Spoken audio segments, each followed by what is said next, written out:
Yes. Welcome to Toppers Institute. I'm Narsimareddy, Arithmetic faculty. Yes. Compound interest లో remaining questions ఓకేమా.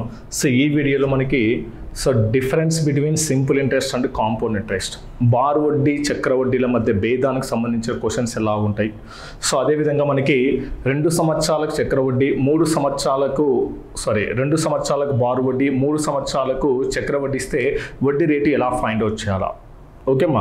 So అలాంటి questions ఎలా ఉన్నాయి మనకు ఈ వీడియోలో మనం చెక్ చేద్దాం.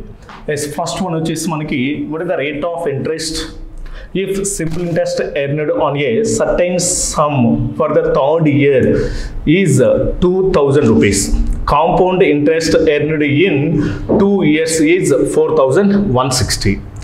కొంత సొమ్ముపై 3వ సంవత్సరము సాధారణ వడ్డీ 2000 రూపాయలు మరియు 2 సంవత్సరాలకు చక్ర వడ్డీ 4160 రూపాయలు అయినా వార్షిక వడ్డీ రేటు ఎంత. సో మనం ఆల్రెడీ డిస్కస్ చేసాం ఏంటమ్మా మనకి. సో బారు వడ్డీ ఎవ్రీ ఇయర్ ఎలా ఉంటుంది మనకు కాన్స్టెంట్గా ఉంటుంది. బట్ చక్ర వడ్డీ పరంగా వస్తే మనకి ఫస్ట్ ఇయర్ మాత్రమే ఏమవుతుంది, బారు వడ్డీలు చక్ర వడ్డీలు 2 సమానంగా ఉంటాయి. ఎవ్రీ ఇయర్ మనకి చక్ర వడ్డీ ఏమవుతుంది, చేంజ్ అవుతుంది.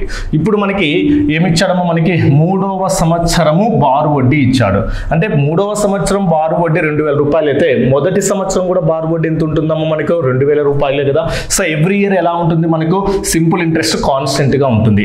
అంటే ఇప్పుడు ఏమవుతుందమ్మా మనకు సింపుల్ ఇంట్రెస్ట్. సో ఏంటి మనకి ఇది first year simple interest. First year ఎంత మనకి ఇక్కడ 2000 రూపీస్ ఉంది. సింపుల్ ఇంట్రెస్ట్ ఫస్ట్ ఇయర్ ఎంత 2000.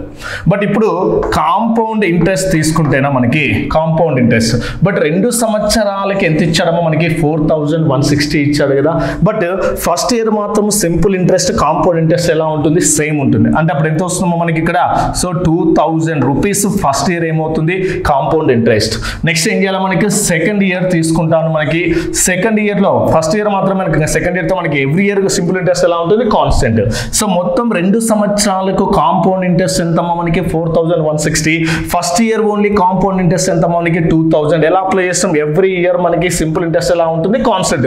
First year second year bar వడ్డీ చక్రవడ్డీ 2 ఎలా ఉంటాయి సమానం. కానీ 2 సంవత్సరాలకు చక్రవడ్డీ ఎంత ఇచ్చాడమ్మా 4160. అంటే ఇప్పుడు ఇక్కడ 2000 ఇక్కడ పోతే ఇంకా రిమైనింగ్ ఎంత ఉంటుందమ్మా మనకు 2000 ఎంతమ్మా మనకు 160 కదా. ఎస్ అంటే ఫస్ట్ ఇయర్ కాంపౌండ్ ఇంట్రెస్ట్ ఎంతమ్మా 2000, సెకండ్ ఇయర్ ఎంతమ్మా 2160. ఈ 4160 నుంచి 2000 మైనస్ చేస్తే రిమైనింగ్ ఎంత వస్తుంది మనకి 2160. ఇప్పుడు మనకి ఈ రెండింటి మధ్య ఏం అప్లై చేయొచ్చమ్మా, రైట్ ఆఫ్ పర్సెంట్ అప్లై చేయొచ్చు కదా. 2000 రూపీస్ 2160 ఏంటంటే దట్ ఈజ్ ఎంత ఇంక్రీజ్ అయిందమ్మా మనకు 160 రూపీస్ కదా. అంటే అప్పుడు ఏమవుతుంది మనకి 160 ఇంట్రెస్ట్ బై ప్రిన్సిపల్. ప్రిన్సిపల్ అంటే ఎంతమ్మా మనకి 2000. పర్సంటేజ్ మీన్స్ ఎంతమ్మా మనకి ఇక్కడ 100 అవుతుంది. ఎస్ జీరోస్ ఇక్కడ 2 జీరోస్ 0 ఏమవుతుంది క్యాన్సిల్ అవుతుంది కదా. ఎస్ 2లో ఎన్ని టైమ్స్ పోతుందమ్మా మనకు 8 టైమ్స్ పోతుంది. దట్ బికమ్స్ ఎంతమ్మా మనకి ఇక్కడ 8% పర్ యానం అవుతుంది. So what that answer 8% per annum. Next one, on a certain sum of money the simple interest for 2 years is 350 at the rate of 4% per annum. It was invested at a compound interest at the same rate for the same duration as before.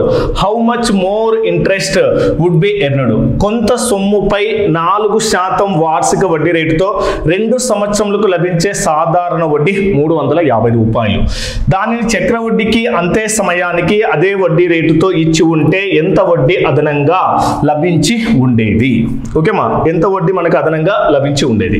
So ఇక్కడ ఏంటమ్మా మనకి 4% వడ్డీ రేటుతో 2 సంవత్సరాలకు bar వడ్డీ ఇచ్చాడు. Same rate of interest same time period కి ఇస్తే దట్ ఈజ్ కాంపౌండ్ ఇంట్రెస్ట్ ఎంత ఎక్స్ట్రా వస్తుంది అని అంటున్నాడు. అంటే ఇప్పుడు ఏంటమ్మా మనకి సో 2 ఇయర్స్ కదా మనకి చూడమ్మా మనకి 2 సంవత్సరాలకి దట్ ఈజ్ 2 ఇయర్స్ కి బార్ వడ్డీ చక్ర వడ్డీ రేట్ ఆఫ్ ఇంట్రెస్ట్